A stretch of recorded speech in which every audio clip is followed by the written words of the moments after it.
రాధిక శరత్ కుమార్ గారు మెయిన్ రోల్‌లో నటించిన అండ్ అలాగే హీరో శివకార్తికేయన్ ప్రొడ్యూస్ చేసిన మూవీ 'తాయ్ రవి'. ఈ మూవీ జియో హాట్‌స్టార్‌లో తెలుగు లాంగ్వేజ్‌లో గూడా అవైలబుల్‌గా అయితే ఉంది. సో, ఈ మూవీ ఎలా ఉంది ఏంటని ఈ రివ్యూలో మనం మాట్లాడుకుందాం. ఈ మూవీ తమిళ్ మూవీ గాబట్టి తెలుగు డబ్బింగ్ అనేది చాలా బాగా మ్యాచ్ అయింది. బట్ తెలుగులో డబ్ చేసిన సాంగ్సే నాకు సోగా అయితే ఉన్నాయి. ఇక ఈ మూవీలో మెయిన్ రోల్ అయిన రాధిక శరత్ కుమార్ అలియాస్ పావుతాయమ్మ. సో, ఆ పావుతాయమ్మ క్యారెక్టర్ మీదే ఓవరాల్ మూవీ మొత్తం వెళ్ళిపోతుందన్నమాట.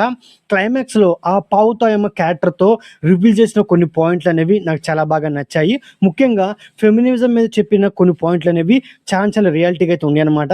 ఎందుకనంటే సమాన హక్కుల కోసం పోరాడే దానికంటే సో, మనం ఇది అని నిరూపించాలి. అండ్ అలాగే మనం ఏదైతే అనుకుంటామో అది చేసి చూపించాలి అని చెప్పిన పాయింట్ అవునండి.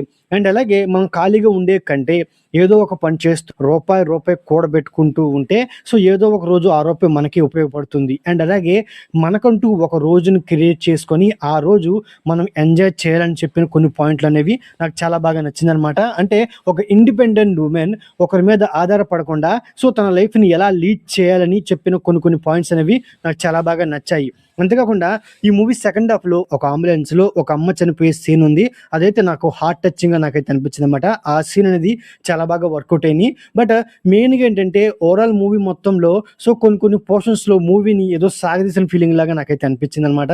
బట్ కొన్ని పోర్షన్స్‌లో కామెడీ ట్రై చేద్దాం అనుకున్నప్పటికీ కొన్ని సిట్యుయేషనల్‌గా వర్కౌట్ అయిన కామెడీ అనేది వర్కౌట్ అయినప్పటికీ బట్ ఓవరాల్ మూవీ మొత్తం ఏదో సోగా వెళ్ళిపోయిన ఫీలింగ్ అయితే కలిగిందనమాట.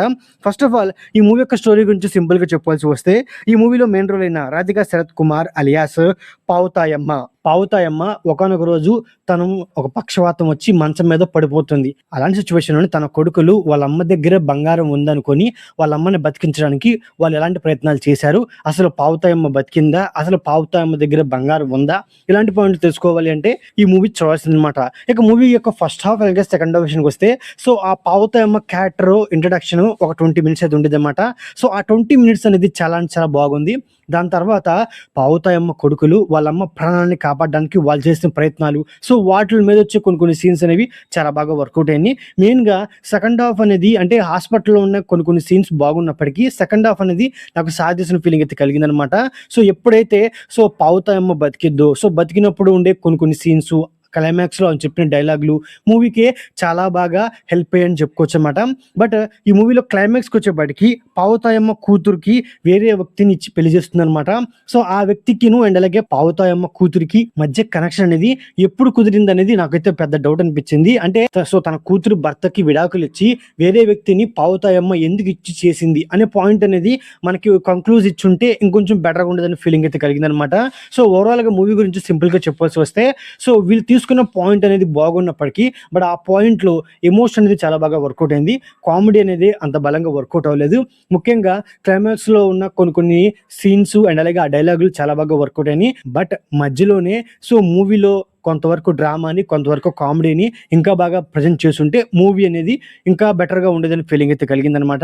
ఇక ఈ మూవీ యొక్క పెర్ఫార్మెన్స్ విషయానికొస్తే మెయిన్‌గా రాధిక శరత్ కుమార్ గారు సో, పావుతాయమ్మ క్యారెక్టర్‌లో సో, ఆమె అయితే జీవించేశారని చెప్పుకోవచ్చనమాట. సో, నాకైతే ఆమె యాక్టింగ్ అయితే సూపర్‌గా అయితే నచ్చింది. పావుతాయమ్మ కొడుకులుగా చేసిన యాక్టర్స్ సో, వాళ్ళ యాక్టింగ్ కూడా చాలా బాగుందనమాట. ఎందుకంటే సో, అంటే ఏంటి వాళ్ళ అమ్మని బతికించుకోవడానికి వాళ్ళు చేసిన ప్రయత్నాలు, వాళ్ళు పడ్డ తంటాలు సో, ఆ తంటాల్లో వాళ్ళ పెర్ఫార్మెన్స్ వర్కౌట్ అయిన డ్రామా అనేది చాలా బాగా వర్కౌట్ అయింది. ఇక ఈ మూవీ యొక్క మ్యూజిక్ విషయానికొస్తే సాంగ్స్ కూడా నాకు అంతగా వర్కౌట్ అవ్వలేదు. బ్యాక్‌గ్రౌండ్స్ కూడా నాకు సోగా ఉంది. ఇక సినిమాటోగ్రఫీ అండ్ అలాగే ప్రొడక్షన్ వాల్యూస్ కూడా నా పరంగా సోగానే ఉన్నాయి. సో, ఓవరాల్‌గా ఇదండి 'తాయ్‌కి రవి' మూవీ రివ్యూ. నా రివ్యూ నచ్చినట్లయితే వీడియోకి ఒక చిన్న లైక్ అలాగే మన ఛానెల్‌ని సబ్స్క్రైబ్ చేసుకోండి. ఓకే. Thank you all.